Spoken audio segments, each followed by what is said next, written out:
것이다. 우리가 사회주의 할 때는 뭡니까?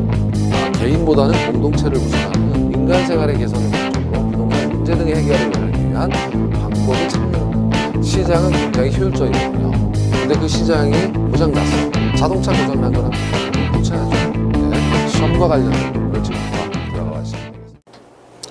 안녕하십니까. 이번 시간은 2장 토지정책입니다. 토지정책은 그렇게 어렵지 않고 부동산 공법과도 좀 밀접한 관련이 있어요. 지역지구제 등이 가끔 나오니까. 1번부터 3번은 토지정책의 수단이에요. 자, 지문 속에 자주 등장하는 직접 개입이냐 간접 개입이냐 뭐 이런 정도가 되겠습니다. 그래서 1번을 보시면 그 문제인데 1번 문제는 1번 지문을 보면 왜 개입하느냐? 공공재 확보, 부유의 효과 억제, 토지의 효율적 이용. 2번은 사회성 공공성 때문에 개입한다. 3번은 직접 개입에 대한 정의죠. 직접 개입은 정부가 수요 공급 역할을 대신하는 것이에요. 직접 시장에 들어가는 겁니다. 토지은행 들어가서 직접 사고, 공영개발, 직접 개발해서 공급자가 되고, 여기까지는 좋은데 지역지구제 및 인허가제는요. 이거 지역지구를 두어서 간접적으로 규제하는 거죠. 인허가도 마찬가지고. 직접 시장 참여자가 되는 게 아니에요. 그래서 토지 관련 규제 정책이다 이렇게 이제 구분하고 있습니다. 3번이 틀렸고요. 4번은 간접 개입에는 이제 간접은 토지세부가 가령 간접 개입에는 시장의 자원 배분이 이렇게 수요와 공급에 의해서 이루어지고 있는데 이걸 좀 줄이겠다 하면 세금 부과하면 되고 세금을 깎아주면 공급이 늘어나는 거고요. 이렇게 할 수가 있다는 거예요. 그래서 세금 또는 행정지원 등을 통해서 보완하는 방법이고 5번 자 토지 이용을 바람직한 방향으로 유도하기 위한 규제 방법으로는 지역지구제, 행정규제, 건축규제 등이 있다. 이렇게 이제 볼 수가 있는 거죠. 그래서 여기에 관련된 내용을 정리해 보면 그죠? 직접 개입은 정부나 공공이 직접 수요자나 공급자가 되어서 시장에 개입하는 것이다 라고 하는 거죠. 그러니까 공공이 시장에 들어가는 거예요. 수요자나 공급자로 시장에 들어가게 되는 거죠. 수요자나 공급자가. 대표적인 게 토지은행제도 토지를 수용한다. 직접 들어가서 그래서 개발하고 공공이 직접 시장 참여자가 되는 겁니다. 간접 개입은 시장 기능을 보완하기 위해서 간접적으로 말 그대로 개입하는 건데 세금 관련은 다 보유세, 거래세. 공시가제도 마찬가지예요. 공시지가 토지의 가격을 유도하는 거죠. 간접적으로. 그 다음에 행정지원, 금융보조 이런 것은 다 간접 개입이고 토지 관련 규제 정책은 소유에 대한 규제, 이용 및 거래에 관한 규제가 있는데 택지 소유 상한제는 말 그대로 소유를 규제하는 거죠. 폐지됐어요. 지금은. 토지거래 허가제, 이건 거래에 대한 규제죠. 기타 이용에 대한 규제는 지역지구제, 건축규제, 인허가제.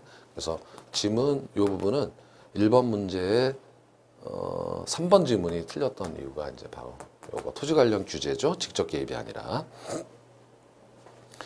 자, 2번 문제를 한 번 더 정리하고 이 내용을 마무리합니다. 토지 시장에 대한 정부의 직접 개입 방법이 아닌 것은 1번 공공임대 보유, 공공이 직접 보유하고 있지 않습니까? 공급자가 되잖아요. 2번 토지은행제도, 3번 공영개발, 4번 공공투자사업 다 맞지만 5번 토지 관련 조세와 금융지원, 이게 조세라든지 뭐 지원 이런 거는 다 간접 개입이었죠. 그래서 5번이 답이 되는 문제입니다. 자, 다음은 3번 문제예요.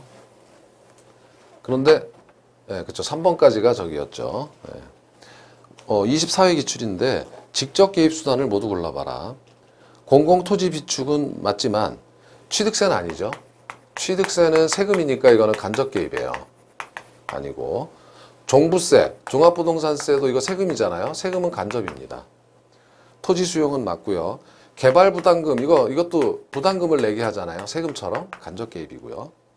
공영개발, 공공임대주택 맞는 거고 대부 비율은 이것도 간접 개입이라고 볼 수가 있겠죠. 이거는 시장에 참여하는 것이 아니라 대부 비율을 올리거나 내려서 시장을 간접적으로 조정하는 거였죠.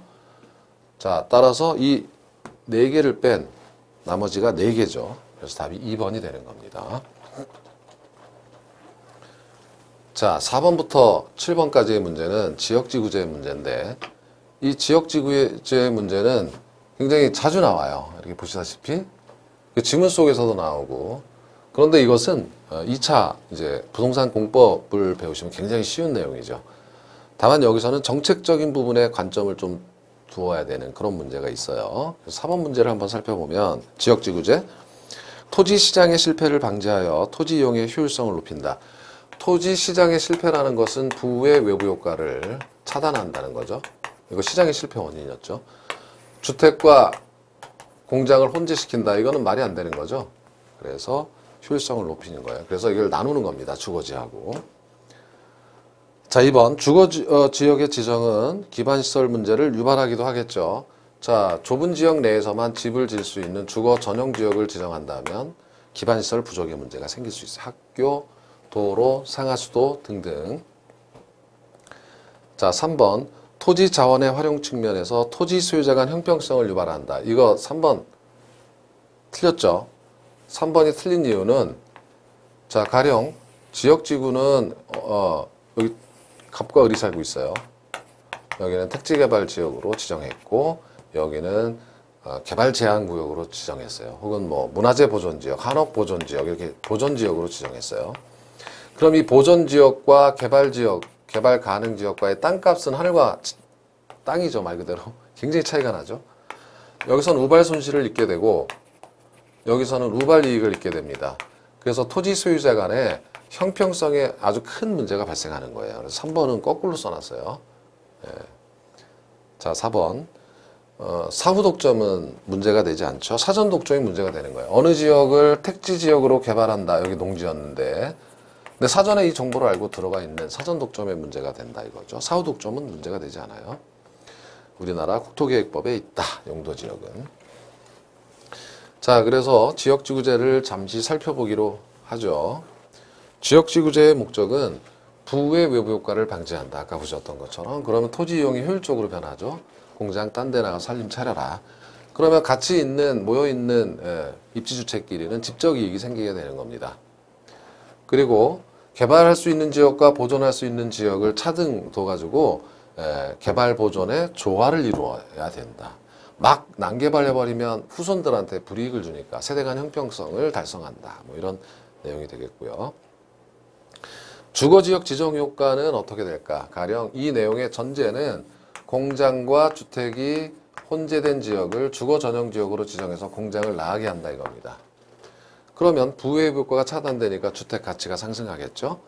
그래서 단기적으로는 주택 수요가 증가합니다. 수요가 증가하면 주택 가격이 올라가겠죠. 그러면 주택의 공급자는 땡 잡았어요. 초과 이윤을 얻게 되는 겁니다. 그러나 장기에는 주택의 가격이 상승하면 공급이 증가하겠죠. 이렇게 공급이 증가한다면 어떻게 됩니까? 다시 가격이 내리겠죠. 그래서 유량 공급, 즉 유량 공급이랑 신규 주택이 자꾸 늘어나서 가격이 하락합니다. 비용이 일정하다면 원래 수준까지 내려가고 비용이 상승한다면 원래 수준보다 높은 수준에서 결정된다. 이건 3편에서 보신 내용이고요. 자, 지역지구제의 문제점은 사전 독점의 문제가 아까 설명드린 대로 그 지역지구를 지정해서 어떤 행위가 일어나게 해야 되니까 굉장히 현실적인 토지 이용에 대해서 탄력적이지 못해요. 신축적으로 대응할 수가 없다. 그리고 기반시설 부족 문제. 기반시설 부족 문제를 해결하기 위해서 계획단위 개발, 허가 잘 안 해주겠다. 재정적 지역지구제, 기반시설 니네들이 부담해라. 성과주의 지역지구제, 총량을 규제한다. 수도권에 대학이나 공장 뭐 이런 거 못 들어오게 한다든지 하는 게 대표적이죠. 이 노란색 이 부분이 가장 중요하죠. 토지 소유자 간의 형평성의 문제가 생겨서 결국 개발권 양도제가 여러분 시험에 나오게 되는 겁니다. 그러면 개발권 양도제라고 하는 것은 자, 여기는 고밀도 개발 가능지로 되어 있고 여기는 개발 제한지예요. 여기는 우발 손실이 생기고 개발을 못하기 때문에 내려가죠. 여기는 이제 이익이 크게 생겨요. 땅 부자들 많지 않습니까? 갑자기 땅값 폭등해가지고. 그러면 이걸 어떻게 조정해보자 이거예요. 그럼 우발 손실을 정부에서 보상해 줄 수는 없으니까 우발 이익을 빨아먹으면 되겠네. 여기 이렇게 주게 하면 되겠네. 그 방법이 자, 개발 못하게 했으니까 여기 양도 가능한 개발 용량을 인근에 팔아라 이거죠. 그렇게 하기 위해서 기존의 개발 가능 지역에 엄청난 규제를 가하겠죠. 뭐 용적률에 제한을 두겠죠. 미리 사전에. 그래서 이 개발권을 사게 되면 더 개발하게 해줄게 하는 거예요. 그럼 우발이익의 일부가 우발 손실을 보상해 주는 거죠. 그러면 정부의 재정 부담이 굉장히 적어지겠죠. 적고 요걸로 요걸 대체하는 거니까 정부의 재정 부담 없이 보상이 이루어질 수 있다. 뭐 이런 내용입니다. 자, 문제 5번에요. 지역지구의 보완책, 개발권 양도제에 관한 문제죠. 틀린 것은 1번 개발권 양도제를 시행하면 보존이 필요한 지역 주민의 재산권을 합리적으로 보호할 수 있겠죠. 여기.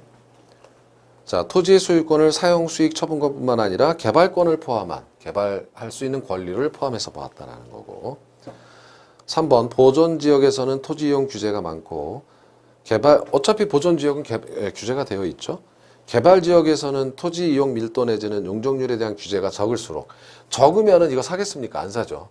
적은 게 아니라 많을수록 클수록 성공 가능성이 큰 거예요. 그래서 3번이 틀렸어요. 그렇죠? 3번이 틀렸습니다. 규제가 많을 경우, 클 경우 매입할 유인이 생기는 거고. 이 제도가 남용된다면 이제 계속 이게 난개발이 될 수 있겠죠. 한쪽 지역에서는. 그래서 예외적 개발이 자꾸 허용되니까 용도 지역지구제 틀이 와야 될 수도 있다. 5번 공원 개발 제한구역 같이 보존이 필요한 지역의 개발권을 개발이 가능한 지역에서 매매할 수 있도록 한 거겠죠. 그래서 5번은 3번만 틀렸습니다. 자, 6번 문제도 개발권 양도제에 관한 문제인데 19회 기출이에요. 1번 개발 제한으로 인해 규제되는 보존 지역에서 발생하는 손실을 보존하기 위한 거고 초기에는 역사 유물을 보존하기 위한 목적이었어요. 그러다가 이제 2세대에 와서는 우량농지 뭐 이런 쪽으로 확산됐다 이런 내용입니다. 3번 규제지역 토지사의 손실을 소유권 부여를 통해 이거 말이 안 되죠. 규제지역 토지 소유자의 손실을 토지 땅을 준다는 거잖아요. 개발지역 땅을 준다 이게 아니죠. 땅을 주는 게 아니라 개발권을 팔아먹어라 이거죠. 그러니까 3번은 틀렸어요. 자, 그래서 답은 3번입니다. 7번이죠. 소유권을 부여하는 것이 아니라 개발권을 부여해서 팔게 하는 거예요. 자, 4번 공공이 부담해야 하는 비용을 절감하면서 규제에 따른 손실 보전이 이루어지는 거고요. 그렇죠?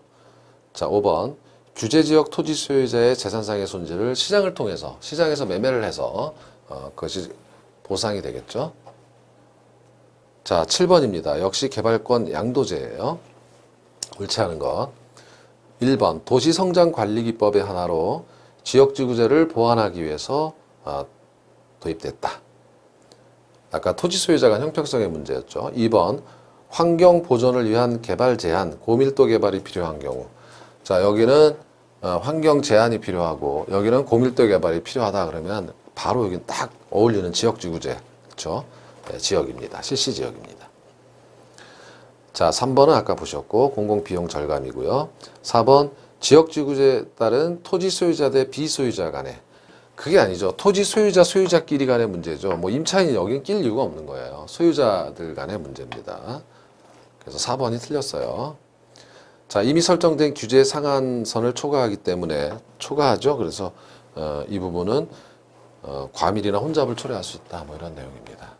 그래서 자 7번 문제는 토지 소유자 간 비소유자는 여기 낄 이유가 없는 거예요. 땅값에 관련된 내용이기 때문에 그래요. 자, 다음은 8번 문제부터 9번 문제는 택지개발인데 이게 부동산 개발 7편과 관련해서도 나옵니다. 같이 개발이라고 해서 같이 섞여 있어요. 근데 토지정책에서 우리는 정리하기로 하자 뭐 이렇게 되는 겁니다.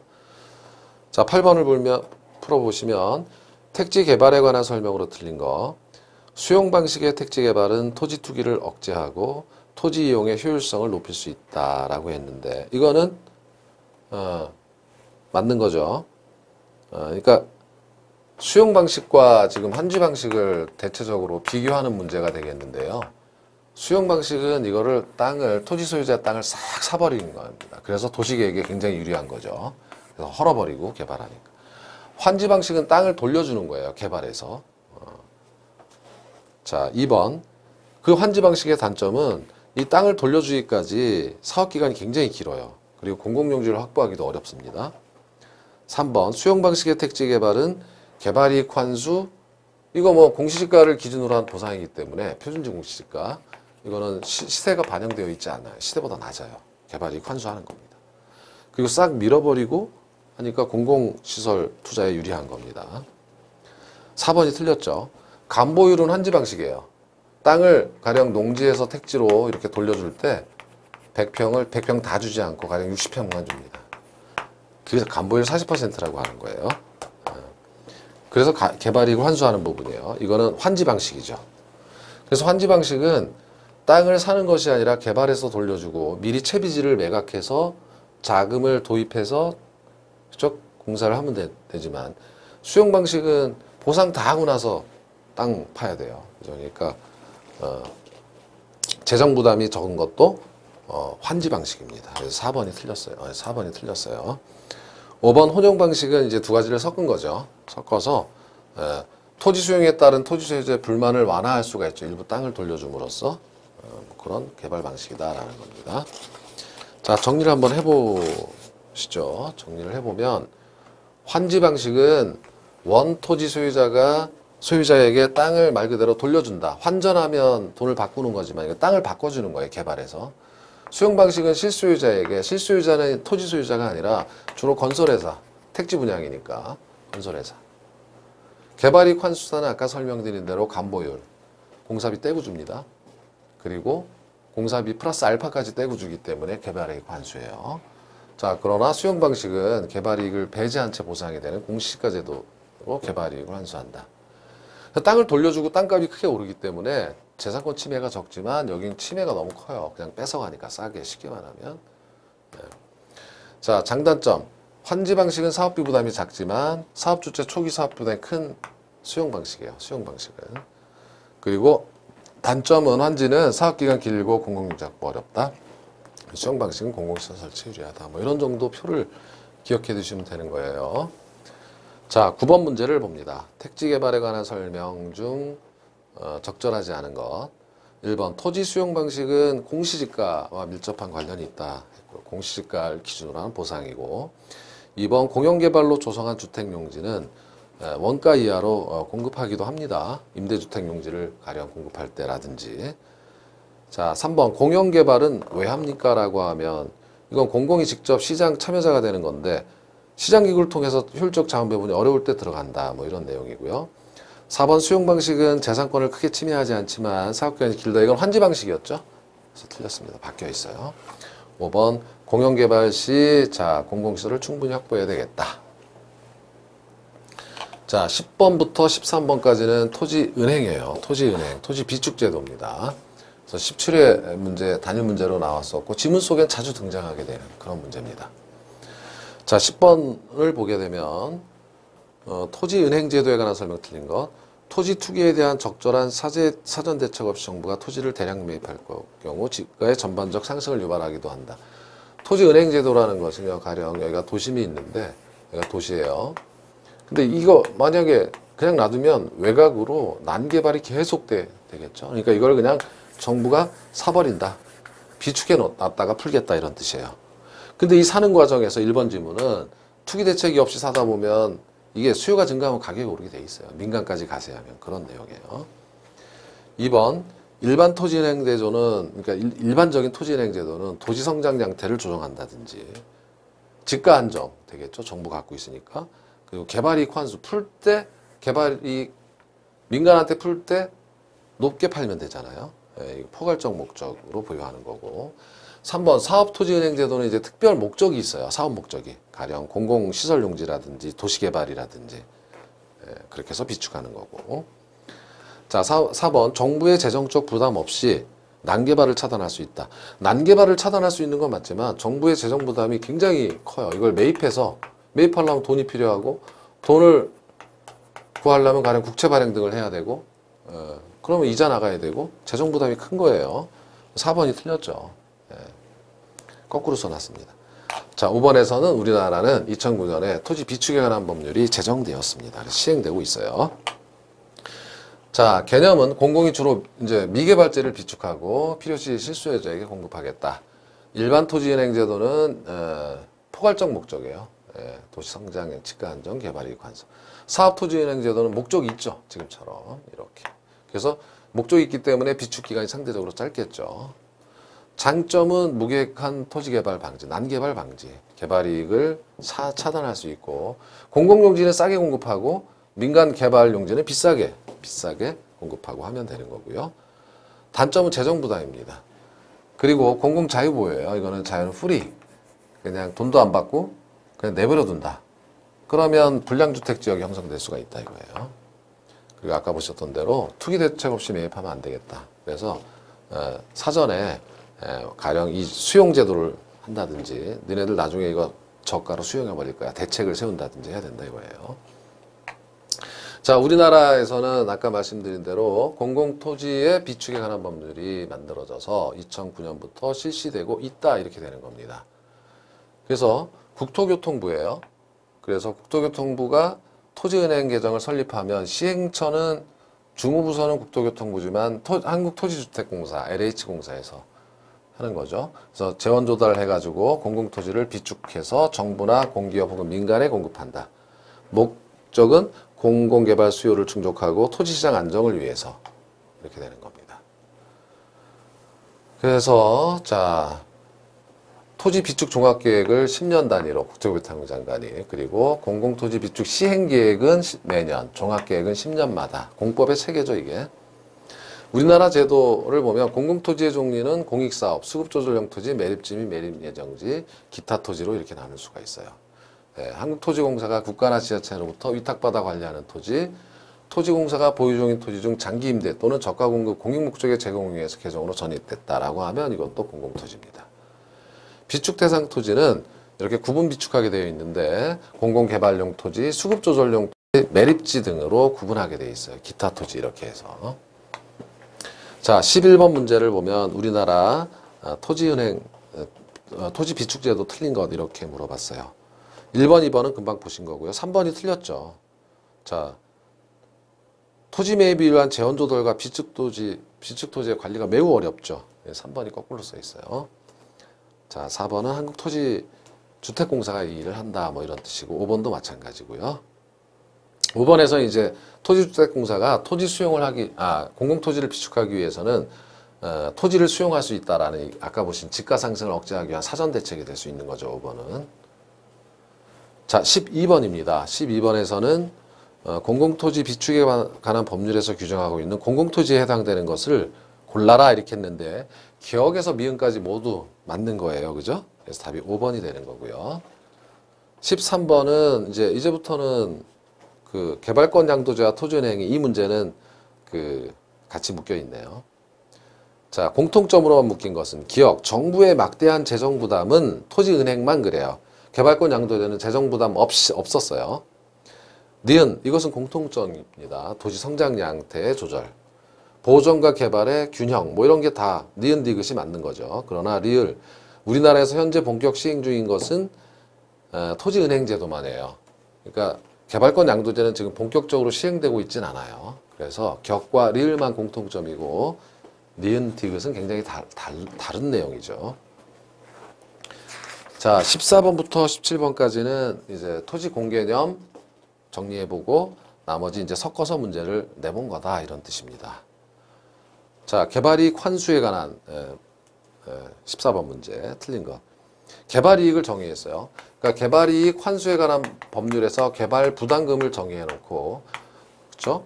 개발 부담금을 부과할 때 1번처럼 부과한다. 그렇죠? 그리고 2번이 틀렸는데 지목 변경이 수반되는 개발 사업도 개발이익 환수의 대상인 거예요. 3번은 손실 보상 시 개발이익 배제 원칙. 4번은 이게 토지 공개념의 하나예요. 토지 공개념이라고 하는 것은 공공이 민간을 침해하는 거죠. 권리를. 개발이익을 뺏어가니까. 5번 개발 부담금 채권 입찰제는 이제 국민주택 채권 등을 강제로 매입하게 하니까 여기서 손해가 좀 나요. 민간이. 양도소득세, 공시지가 감보율 다 개발이익을 환수할 수 있는 수단들이에요. 자, 토지공 개념을 보게 되면 공공복리를 위해서 소유권의 일부를 제한할 수 있다라는 거고 90년대 초에 토지공 개념 3법이 만들어졌어요. 토초세, 택지수상한제 개발부담금. 이거는 두 개는 날라갔어요. 위헌 헌법 브리치로 날라갔고 개발부담금제 하나가 남아있는 겁니다. 지금 현재. 개발부담금 제도는 개발이익 환수에 관한 법률에 의해서 자 내용은 뭐냐면 토지이용계획 변경, 정상지가 상승분을 초과해서 개발사업을 시행하는 자 개발부담금을 징수받는 겁니다. 그렇죠? 이렇게. 그리고 토지거래 허가제라는 것도 있는데 토지거래 허가제는 지가가 급등하거나 급등할 우려가 있는 지역에 허가제를 실시하는 거죠. 이건 개발이익 환수하고는 관련이 없어요. 공개념이긴 하지만. 자, 15번 문제입니다. 우리나라 시행되고 있는 부동산 정책이 아닌 것은 해서 4번은 지금 위헌 판결 받아가지고 지금 실시되고 있지 않는 겁니다. 나머지는 다 실시되고 있는 거고요. 16번 문제는 자 토지 문제와 해결 수단입니다. 토지 수요에 불평등하게 되면 보유세 강화한다든지 토지 공개념. 2번 지가고는 개발이익 환수하면 되고 부해비효과하면 지역지구제가 있고 도시프로 현상은 토지은행 제도를 하면 되지만 택지 공급량 부족을 해결하기 위해서 개발권 양도제를 한다. 이건 전혀 관련이 없는 거죠. 예, 이런 정책하고는 상관이 없어요. 자, 17번 문제는 개발이익 환수와 관련된 걸 모두 골라라. 개발이익 환수와 다 관련이 됐는데 토지거래 허가제는 토지 공개념이긴 하지만 이거 개발이익을 환수하는 건 아니에요. 지가 급등 우려가 있어서 허가를 받게끔 한 거죠. 환수하고는 관련이 없다. 그래서 토지거래 허가제를 뺀 나머지가 맞는 거죠. 6개가 되는 거고. 자, 문제 18번은 26회 문제예요. 이거는 딱 보면도 굉장히 알죠. 개발론으로 낸 문제인데 부동산 7평 개발 및 관리론에서 낸 문제인데 여기다 그냥 붙여놨어요. 자, 그래서 읽어보시면 환지 방식이라는 걸 알 수가 있겠죠. 예. 자, 그래서 이번 시간에는 토지 정책을 정리했고요. 다음 시간에는 주택 정책, 굉장히 중요한 주택 정책을 정리하도록 하겠습니다. 고생하셨습니다. 고맙습니다.